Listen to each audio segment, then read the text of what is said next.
Let's return to one of our top stories now, and the Republican Senator Lindsay Graham, who's on a visit to Turkey. Joining me now in studio is Andreas Krieg, Assistant Professor at the Defence Studies Department at King's College in London. Good to have you with us. Lindsay Graham is a senior senator, a widely respected politician in his own right, yet he is not the Secretary of State, he is not the Secretary of Defence, yet he seems to be talking on that level with senior officials in Ankara. So what is his role? It's quite telling, isn't it? After, Bolton was trying to reach out to Turkey as a national security advisor and was basically given a bit of a slap by Erdogan because, they don't trust him. He's been, Bolton has been very hawkish in his approach to Turkey and in general, Islamism in the region.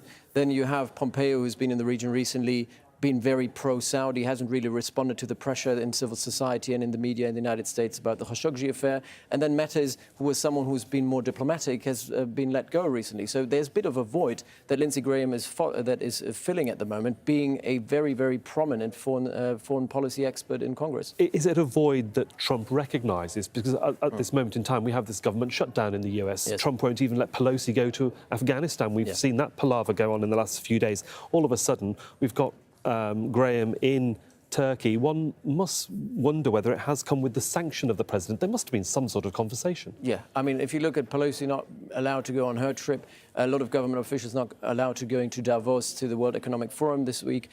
This kind of is quite telling. There's no way that Lindsey Graham went there on his own ticket paying for this trip to Turkey. So it must have come with the authorization of the Trump administration, realizing that those people who are officially in the role, Pompeo and the National Security Advisor Bolton, don't really have the gravitas, don't really have the traction in Turkey to talk to one of the closest, if not the closest ally of the United States in the region. Lindsey Graham is not a politician to roll over and allow his tummy to be rubbed by Trump. He is his own man. So therefore his comments about having to handle or deal with Mohammed bin Salman will reverberate, not just in Ankara, because that's the type of statement they want to hear, but also in Washington, D.C. Yeah, I mean, Lindsey Graham is a heavyweight when it comes to foreign policy, particularly on the MENA region. He's been one of the biggest supporters of the of Saudi Arabia and the US-Saudi relationship in the past. And let's not forget, he himself is a Republican, so he is in the same party as Donald Trump. And while the Democrats have always been, especially recently, been very critical of the relationship with Saudi Arabia post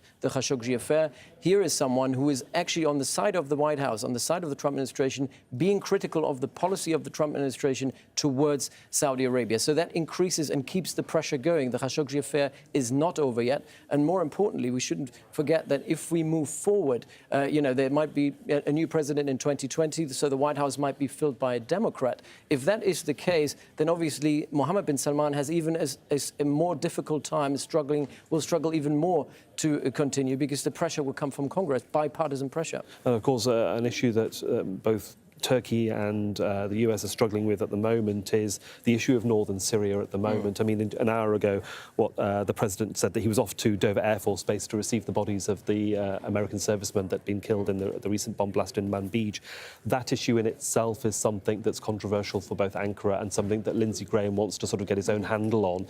Can he influence the way Ankara is thinking about dealing with the YPG-supported No, I mean, we have military? to bear in mind that the United States have lost much of their traction in Syria a long time ago. That has nothing to do with the current withdrawal. But obviously, within this, in the context of that withdrawal, the US role will shrink further in Syria. The influence that they have over the YPG in terms of controlling the YPG, or the influence that America has over Turkey, controlling what Turkey will do, is very, very limited. So in that respect, we have to be very realistic of what can be achieved. I think this exercise of Graham going there is an exercise of strategic communication. It's about communicating to the Turks, communicating to the world that America won't let the Kurds down this time. But in reality, if we look below the surface, we'll see that's very little that the Americans can do to control the Turks and ensure that their ally, the Kurds, will not be undermined once again. It's always interesting getting your input on what's going on in the world. Andreas Krieg, thanks so much for joining us. Thank you.